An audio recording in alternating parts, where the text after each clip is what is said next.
이 아침 우리에게 주시는 하나님의 말씀 이사야서 29장입니다.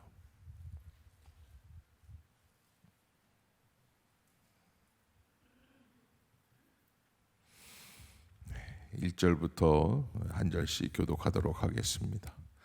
슬프다 아리엘이여 아리엘이여 다윗이 진 친 성읍이여 해마다 절기가 돌아오려니와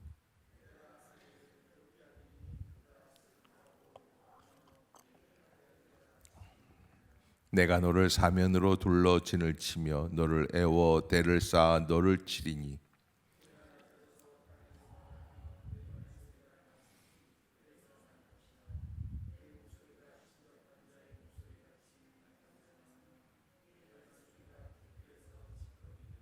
그럴지라도 내 대적의 무리는 세미한 티끌 같겠고 강포한 자의 무리는 날려가는 겨 같으리니 그 일이 순식간에 갑자기 일어날 것이며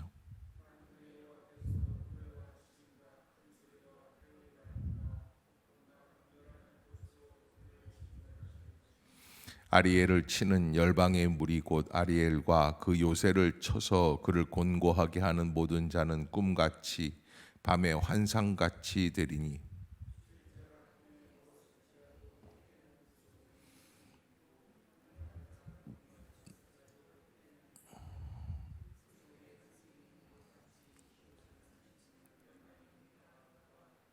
너희는 놀라고 놀라라. 너희는 맹인이 되고 맹인이 되라. 그들의 취함이 포도주로 말미암음이 아니며 그들의 비틀거림이 독주로 말미암음이 아니니라.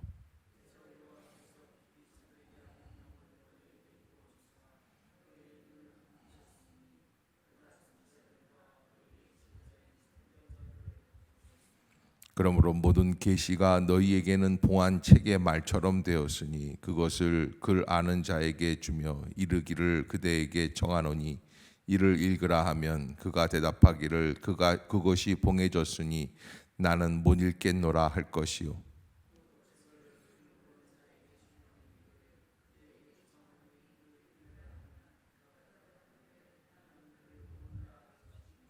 주께서 이르시되 이 백성이 입으로는 나를 가까이하며 입술로는 나를 공경하나 그들의 마음은 내게서 멀리 떠났나니 그들이 나를 경외함은 사람의 계명으로 가르침을 받았을 뿐이라.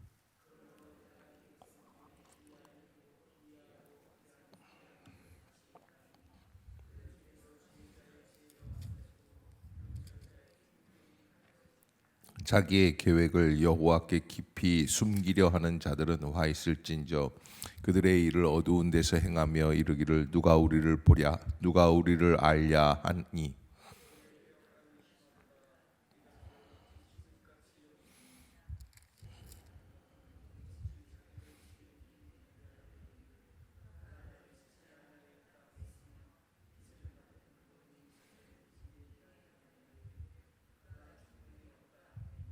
오래지 아니하며 레바논이 기름진 밭으로 변하지 아니하겠으며 기름진 밭이 숲으로 여겨지지 아니하겠느냐.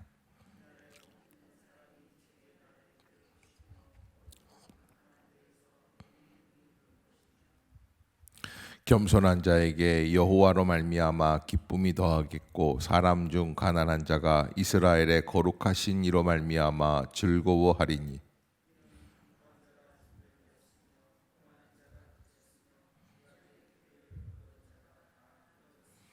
그들은 송사로 사람에게 죄를 씌우며 성문에서 판단하는 자를 올무로 잡듯하며 헛된 일로 의인을 억울하게 하느니라.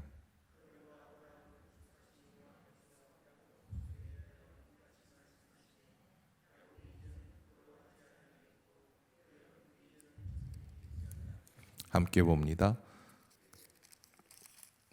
그의 자손은 내 손이 그 가운데에서 행한 것을 만들 때에 내 이름을 거룩하다 하며 야곱의 거룩한 일을 거룩하다 하며 이스라엘의 하나님을 경외할 것이며 마음이 혼미하던 자들도 총명하게 되며 원망하던 자들도 교훈을 받으리라 하셨느니라. 아멘. 할렐루야.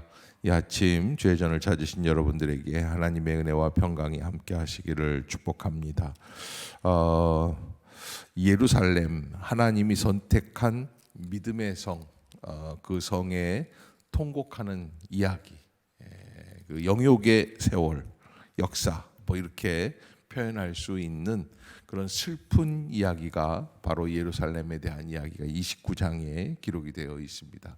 근데 여러분 이게 이제 전체 내용을 여러분들이 어떻게 보실지 모르겠지만 하나님께서는 예루살렘을 선택하셨다. 그래서 이방인들의 손을 통해서 하나님은 함부로 멸망시키시지 않는다. 특별히 지금 아수르가 예루살렘을 포위하고 죽이려고 하고 멸망시키려고 하지만 아수르 손에 죽는 것은 아니다라는 것을 이사야 선지자는 그렇게 예언을 하고 있습니다. 그러나 하나님께서 그 아수르 손에 멸망시키지 않았다고 해서 예루살렘이 하나님의 기쁨이 되는 것은 아니라는 거예요. 하나님은 나름대로 예루살렘을 멸망시킬 계획을 따로 갖고 계시다는 거예요. 이게 이제 슬픈 이야기, 뭐 이런 이야기라 이렇게 표현을 할 수 있는 내용이라고 하겠습니다. 여기 아리엘이라는 거는 하나님 앞에 제단을 쌓아서 제사를 드리던 번제단의 다른 이름이에요. 발음이 비슷한데, 그래서 이 아리엘을 통해서 예루살렘이 그렇게 하나님의 번제단 같이 그 번제단에서 불덩어리가 쏟아져서 나오면서 짐승 이걸 번제물들을 태워서 하지 않습니까? 그렇게 이 예루살렘이 그런 식으로 멸망하겠다 하는 그런 말씀을 지금 오늘 1절부터 4절까지 먼저 말씀을 하고 있습니다. 슬프다 아리엘이여 아리엘이여 다윗이 진친 성읍이여 해마다 절기가 돌아오려니와 내가 아리엘을 괴롭게 하리니 그가 슬퍼하고 애곡하며 내게 아리엘과 같이 되리라. 그러니까 이 예루살렘이 나중에는 번제단에서 재가 쏟아지는 것처럼 그렇게 멸망하게 될 것이다. 내가 너를 사면으로 둘러 진을 치며 너를 애워 대를 쌓아 너를 치리니 네가 낮아져서 땅에 말하며 내 말소리가 나직이 티끌에서 날 것이라. 내 목소리가 신접한 자의 목소리 같이 땅에서 나며 내 말소리가 티끌에서 짓거리리라. 이렇게 했는데 여기 이제 1절부터 4절까지 이렇게 보면서 이 예루살렘이 왜 멸망하게 될까 하는데 여기 4절에 보면은 이렇게 돼 있는 거예요. 땅에서 나며 4절 후반부에 보면 신접한 자의 목소리 같이 어디에서 나며 땅에서 난다. 세상 말처럼, 세상적인 것처럼. 이게 이제 예루살렘에 멸망하게 되는 그런 가장 중요한 요소 중에 하나다. 이게 땅의 목소리처럼 그렇게 세속적인 말들로 그렇게 되어버렸다라고 하는 것을 말씀하고 있는 거죠. 그러면서 이 예루살렘의 멸망은 어떻게 되느냐? 이게 이제 예루살렘이 아직 멸망하지 않는 거예요. 그러면서 5절을 한번 보겠습니다. 5절 시작. 그럴지라도 내 대적의 무리는 세미한 티끌 같겠고 강포한 자의 무리는 날려가는 겨 같으리니 그 일이 순식간에. 여러분 그 아수르 산헤립이라고 하는 왕이 있는데 폭군이며 또 정복자입니다. 전 세계를 정복했습니다. 애굽까지도 정복하고 있는 상황입니다. 어마어마한 그런 세력이죠. 그런데 그들이 어떻게 되는 거예요? 여기 오늘 본문에 보면 티끌처럼 날아가 버리겠다. 날려가는 겨 같겠다. 그러면서 그 일이 언제 이루어져요? 순식간에 일어날 것이다. 순식간에 갑자기 일어나는. 산헤립이 갑자기 이렇게 죽었어요. 18만 명이 예루살렘에 와가지고 포위하고 진을 쳤는데 하룻밤에 히스기야 왕이 기도를 했더니 그 18만 명이 다 죽음으로 바뀌었어요. 바이러스에 감염이 된 거예요. 그럼 죽는 거예요. 그리고서는 망하게 돼요. 그래서 하나님께서는 어떻게 하시느냐? 6절에 보면 시작. 만군의 여호와께서 우레와 지진과 큰 소리와 회오리 바람과 폭풍과 맹렬한 불꽃으로 그들을. 하나님이 그렇게. 여러분 가만 보면은 하나님이 그들을 어떻게 심판하고 계시느냐가 중요해요. 사람은 인기가 좋으냐 나쁘냐 뭐 이런 것들을 가지고 하겠지만 하나님이 그들을 어떻게 하시느냐. 어제 어느 가수가 자살을 해서 죽었다고 그럽니다. 이 가수가 무슨 이렇게 오디션 프로그램에 나와가지고 노래를 불러서 대한민국의 뭐 폴보츠다 뭐 이렇게 했는데 나중에 그러면서 이제 뭐 암 투병한다 뭐 이런 얘기를 하면서 사람들한테 거짓으로 이렇게 후원도 받고 그랬었는데 그 뒤끝이 그렇게 됐다는 거예요. 근데 그 친구가 이렇게까지 죽게 되는 34살에 이게 죽음을 선택을 했는데 왜 그렇게 됐느냐 이거예요. 왜? 하나님이 허락하신 것 말고 자기가 원하는 그런 물질의 축복, 물질의 부요함 뭐 이런 것들을 원한 거죠. 그래서 그게 하나님이 부어주시지 않는 것을 인간이 만들어내려고 하는 방법들이 그런 방법들이 잘못된 방법들. 그러면 멸망하게 되어 있다라는 거예요. 아무리 그 당시에는 잘 되는 것 같고 사람들이 인정해 주는 것 같고 노래를 참 잘 부른다고 얘기를 해주고 그러지만 그러나 그 방법들이 다 나중에는 드러나게 돼 있다라고 하는 거예요. 그게 무서워요. 하나님의 방법을 가만히 보면 하나님은요, 하나님이 원하시는 방법이 아니면 인정 안 하시는 거예요. 이 아수르 같은 나라도 세상적으로 보면 얼마나 강대국인지 알 수 없습니다. 지금 뭐 중국의 시진핑 같다고 할까? 그냥 자기들의 그 권력을 가지고 그리고 약한 자들을 억누르려고 하는 그 모습들이 얼마나 강한. 그리고 저는 제가 뭐 개인적인 그런 목회자로서 이렇게 볼 때 시진핑의 이 정부는 끝났다고 봐요.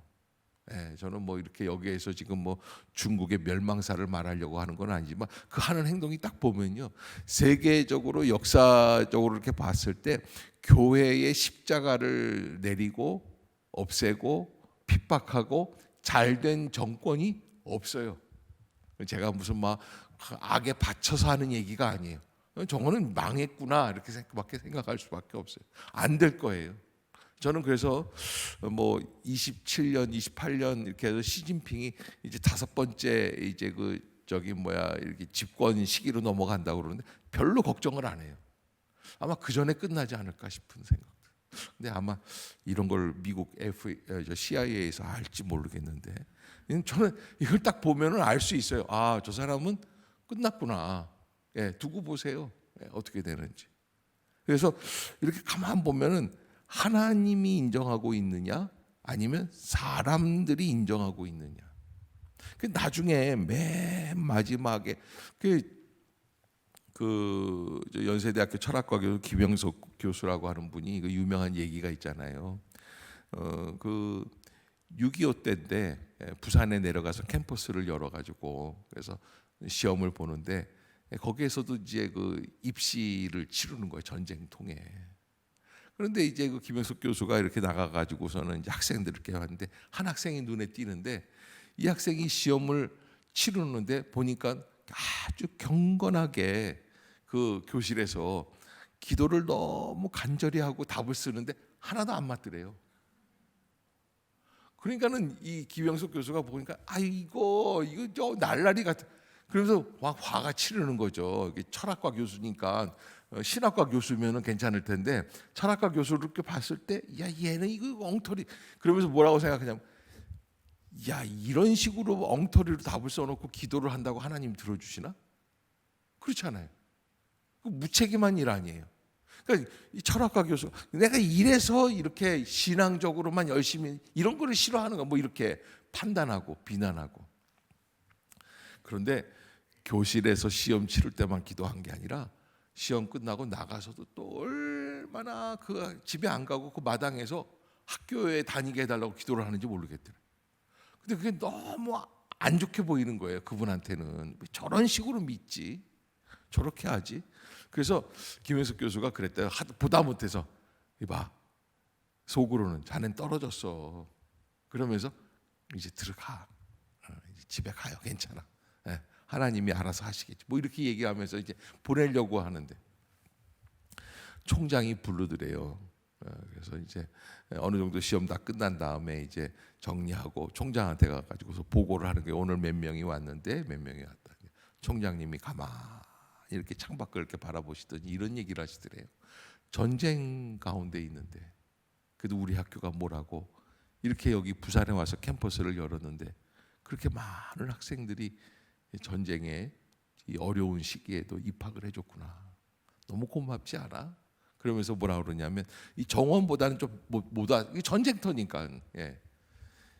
이번에 오늘 시험 본 친구들은 다 합격시켜. 그래서 그 얘기를 듣는 순간에 김영석 교수가 정신이 멍 나갔다는 거예요.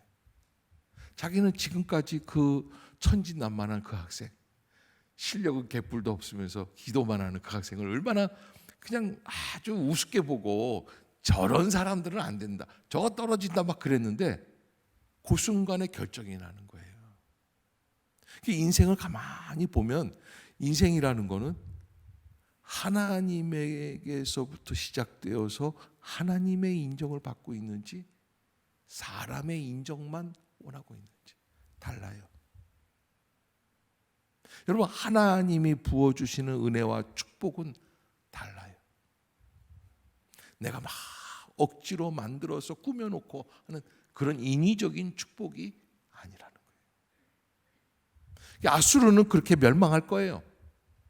지금 하나님은 이미 아수르를 멸망길로 보내버리셨어요. 6절부터 보면 만군의 여호와께서 우레와 지진과 큰 소리와 회오리 바람과 폭풍과 맹렬한 불꽃으로 그들을 징벌하실 것이라고 예언을 해요. 그러면서 아리엘을 치는 열방의 무리, 예루살렘을 치는 열방의 무리죠. 이런 사람들은 아리엘과 그 요새를 쳐서 그를 곤고하게 하는 모든 자는 꿈같이 밤의 환상같이 될 것이다. 그래서 이게 유명한 예화예요. 비유인데 8절 시작. 줄인 자가 꿈에 먹었을지라도 깨면 그 속은 여전히 비고 목마른 자가 꿈에 마셨을지라도 깨면 곤비하며 그 속에 갈증이 있는 것 같이 시온산을 치는 열방의 무리는 아직 586년 바벨론의 멸망까지는 이거 한 150년 200년 남아있으니까 아직은 아니고 아수르가 지금 이렇게 으르렁거리는데 하나님께서 아수르를 저렇게 만들어 보시고, 여러분 신라 호텔 뷔페가 제일 비싸다고 합시다. 거기 가서 아주 맛있는 걸 먹었어요. 특히 이제 대게 다리가 이만큼 나와가지고 그걸 그냥 다 먹었어요. 너무 맛있게 먹었는데 깨보니까 꿈이에요. 여러분들은 뭐 별로 허무한 표정도 안 짓네요. 이게 얼마나 허무하겠어요.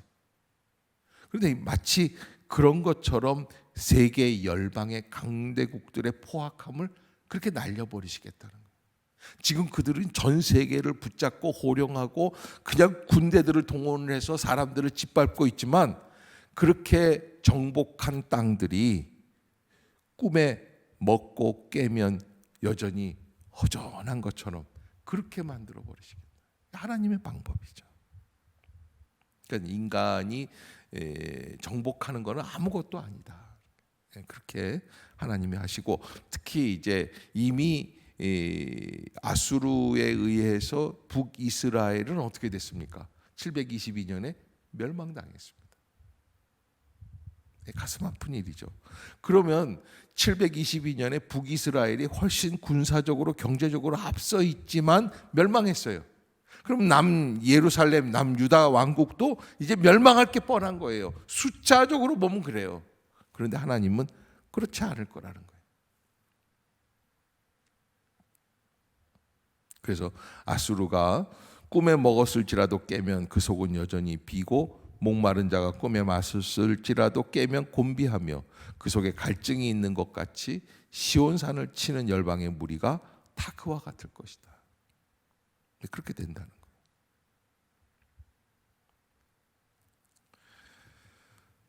거예요. 그러나 예루살렘에 대한 말씀은 이미 하나님이 책망하고 계시는 겁니다. 여기 본문에 보면은 10절 같은데 보면 대저 여호와께서 깊이 잠들게 하는 영을 너희에게 부어주사 너희의 눈을 감기셨음이니 그가 선지자들과 너희의 지도자인 선견자들을 덮으셨다. 이 멸망으로 향하고 있을 때의 특징들이 뭐냐면 선지자들도 하나님의 말씀을 안 전하고 듣는 사람들도 귀가 먹어요. 제대로 못 듣는다는 거예요. 말씀을 증거하는데.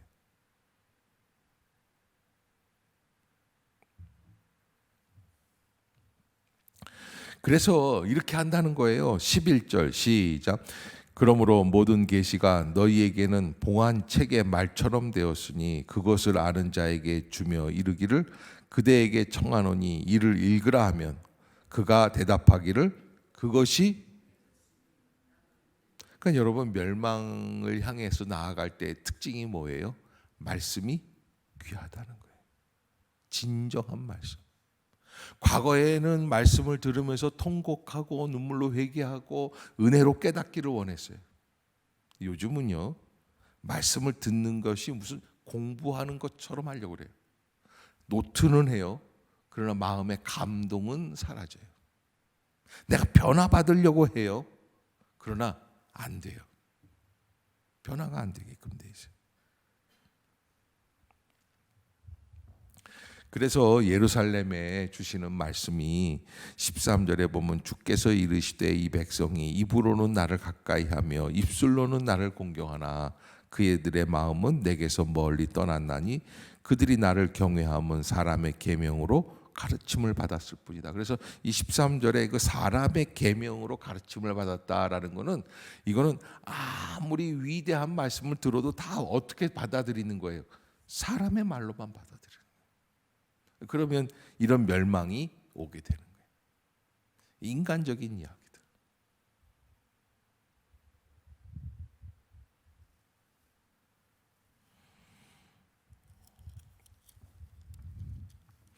그러면서 이렇게 15절에 보면 자기의 계획을 여호와께 깊이 숨기려 하는 자들은 화 있을진저 그들의 일을 어두운 데서 행하며 이르기를 누가 우리를 보랴 누가 우리를 알랴.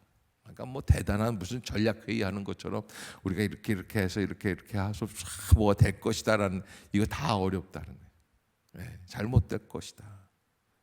그러면서 이제 그 유명한 토기장이와 그릇에 대한 이야기가 여기 잠깐 나오게 됩니다. 그러면서 하나님은 전 이스라엘뿐만 아니라 레바논에서부터 시작해서 모든 나라들을 다 하나님의 뜻대로 인도하실 것이다. 그러면 어떻게 되느냐? 19절 한번 보겠습니다. 19절 시작. 겸손한 자에게 여호와로 말미암아 기쁨이 더하겠고 사람 중 가난한 자가 이스라엘의 거룩하신 이로 말미암아. 그러니까 어떤 사람들이 살아남는다는 거예요? 겸손한 사람들이 살아남는다는 거예요. 가난한 사람들을 하나님께서 그러니까 이 가난한 자가 복이 있다고 말씀을 하셨는데 이 가난한 자라는 게 뭐예요? 돈이 있고 없고의 문제가 아니라 마음이 하나님 앞에서 어떠한 심령이냐라고 하는 것을 말씀하고 있는 거예요. 그러면서 20절에 보면 반대로 강포한 자가 소멸돼요. 자기들의 생각과 다른 이야기가 전달되면 막 포악하게 일어나는 거예요. 아니라고 얘기하는 거예요. 오만한 자가 그쳤어요. 뭔가 아는 것 같이 자기는 안다고 생각할 때 이게 오만이에요. 죄악의 기회를 엿보던 자가 다 끊어졌는데 조금만 기회만 있으면 자기 욕심대로 행하려고 하는 거 이거 다 하나님은 끊어버리시겠다는 거예요. 그래서 21절에 이렇게 정리를 하고 있습니다. 그들은 송사로 사람에게 죄를 씌우며 성문에서 판단하는 자를 올무로 잡듯 하며 헛된 일로 의인을 억울하게 한다. 그런 권력이 있는 사람들이 다 그렇게 한다는 거예요.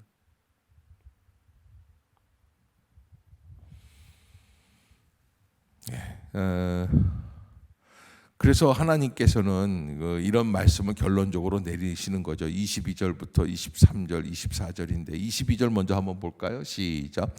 그러므로 아브라함을 구속하신 여호와께서 야곱 족속에 대하여 이같이 말씀하시되 야곱이 이제는 부끄러워하지 아니하겠고 그의 얼굴이 이제는 하나님께서 이제 말씀해 주시는 거. 왜 그러느냐?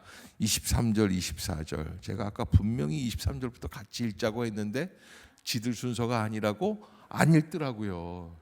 그러니까 이게 오만하고 교만한 거예요. 자기들이 알아서 판단해서 받아들이겠. 목사님은 원래 저렇게 그냥 어벙하니까 그런데 상처받았어요. 제가 다 뜻이 있어서 읽자고 그런 건데 그걸 모르더라고요. 그렇게만 기도해 보세요. 새벽기도. 자, 23절 24절 시작. 그의 자손은 내 손이 그 가운데서 행한 것을 볼 때 내 이름을 거룩하다 하며 야곱의 거룩한 일을 거룩하다 하며 이스라엘의 하나님을 경외할 것이며 마음이 혼미하던 자들도 총명하게 되며 원망하던 자들도. 그러니까 이게 같이 읽어야겠죠? 딱 내용이 보니까 그렇죠? 생뚱맞게 딱 그냥 기다렸다가 24절 될 때까지 기다리는 그게 잘못된 모습들이라는 거예요. 그러니까 여러분 교육받을 때는 교육자들은 생각하지 말아야지 돼요. 생각을 하기 시작하면 판단하게 되고 판단하면 정죄하게 되고 그래서 나중에 자기가 제일 똑똑한 것 같은데 나중에 보면 꼭 실수해요. 좋은 말로 할 때 들으실 수 있기를 바라요. 근데 여러분 하나님께서는 어떻게 하시느냐? 하나님께서 이스라엘 백성들을 마침내 하나님을 경외하는 민족으로 다시 바꾸는. 근데 그게 언제 이루어지느냐? 24절에 마음이 혼미하던 자들이 총명해져야 돼. 혼미한다는 게 뭐예요? 안개 정국이에요. 안 보이는 거예요. 여러분 하나님을 경외하지 못하는 이유가 뭐예요? 혼미해서 그래요. 뭐가? 마음이. 세상으로 갈 것이냐, 돈을 벌 것이냐, 하나님을 섬길 것이냐, 이렇게 복잡하게 되면 하나님을 제대로 섬기지가 안 된다는 거예요. 그래서 마음이 혼미하던 자들이 총명하게 되고 원망하던 자들도 교훈을 받으리라. 뭐만 하면 여러분 여자분들이 불행한 건 다 누구 때문이에요? 남편 잘못 만나서 그런 거예요. 내가 왜 저런 인간을 만나? 똑같은 거 아니겠어요? 그 인간도. 저만 웃는 거예요 지금? 다 여자들이라고 다 이렇게 생각하는. 근데 여러분 이게 그래서 원망하던 사람들이 뭘 받아야 되냐면 하나님의 교훈을 받고 깨달아야 돼. 깨달으면 내 탓인 걸 알아요. 그게 참 무서운 거예요. 깨닫는 사람은 달라요. 지금 이스라엘이 남유다 왕국이 지금 모르는 거예요. 마음이 혼미하고 그리고 원망만 하고. 왜? 교훈을 제대로 받지 못했기 때문에. 왜 교훈을 못 받아요? 계시를 받아도 깨닫지 못하게 하는 시기이기 때문에. 그래서 멸망의 길로 가고 있는 거예요. 정말 내가 하나님 앞에서 부족한 사람이라는 걸 깨닫고 온유하고 겸손한 길로 나아가게 되면 달라져요. 그러나 전혀 안 그렇죠. 따라하라고 해도 따라하지도 않고 읽으라고 해도 읽지도 않고. 이거 어마어마한 일이에요. 이게 지금 여러분들이 다시 한번 깨닫고 월요일 날 만날 수 있기를 바라겠습니다. 월요일 날 올 때는 더 낮아진 마음으로 겸손한 심령으로 바뀌어서 주여 목사님이 뭐라고 그러시든 그대로 따르겠습니다. 그런 마음이 좀 있어야 되는데 그래야 설교할 맛도 나고 그런 거 아니겠어요? 근데 주님이 또 뭐라고 그러시냐면 너는 그대로 하냐. 그런 말씀을 주시는 것 같은데 여러분 이게 참 어려워요. 그래서 멸망하는 길로 갈 때는 안 들린다는 거예요. 이게 참 어렵다. 멸망하는 길. 그러니까 얼마나 두려운 얘기예요. 여러분 그 망하는 주식에다 투자할 때 어때요? 내가 왜 그런 데다 투자를 했지? 나만 그런 경험이 있는 거예요? 왜? 여러분들은 왜 아무것도 아닌 거예요? 딱 보면은 딱 보여요. 아니 왜 그러지? 근데 투자할 때는 어때요? 될 것 같아요. 또 제가 또 이렇게 설교했다고 또 여러분 또 이 목사님이 요즘 주식에만 투자하고 있다. 아닙니다. 그럴 돈도 없고 아니에요. 오해는 하지 마세요. 근데 여러분 정말 망할 때는 그렇게 보여요. 그래서 그게 될 것 같이 느껴져요. 왜 그런 거예요? 안 들리기 때문에. 주의 음성이 그 계시가 깨달아지지 않기 때문에. 마음이 혼미하고 총명이 사라지게 됩니다. 그래서 여러분, 우리가 단순한 것 같아요. 하나님을 믿으면 돼. 김영석 교수처럼 말이죠. 그렇게 시험지 앞에다 놓고서 공부는 쥐뿔도 안 하고 기도만 하면 얼마나 무식한 거예요. 그리고 또 그 시험도 엉망으로 쳐놓고서 마당에 나가가지고 저렇게 기도하면 얼마나 대단한 거죠. 그게 그러면서 내게 능력 주시는 자 안에서 내가 모든 것을 할 수 있는 이런 인간들을 혐오하는 거예요. 김영석 교수가 인간적으로 자격이 안 되면서 기도로만 하려고. 근데 그게 되더라는 거예요. 될 때가 있어요. 근데 또 그렇다고 또 오늘부터 제가 걱정되는 건 공부하지 마, 기도만 하자, 뭐 이렇게 하는 거는 아니지만 그러나 그런 날들이 있을 때가 있어요. 하나님이 하실 때. 그래서 우리의 마음 속에서 총명을 회복하는 것. 총명을 회복할 수 있는 길은 뭐예요? 오직 예수 그리스도만을 위해서. 초점이 딱 맞으면 그 길로 나아가게 되면, 그러면 그 회복이 이루어져요. 기도하겠습니다.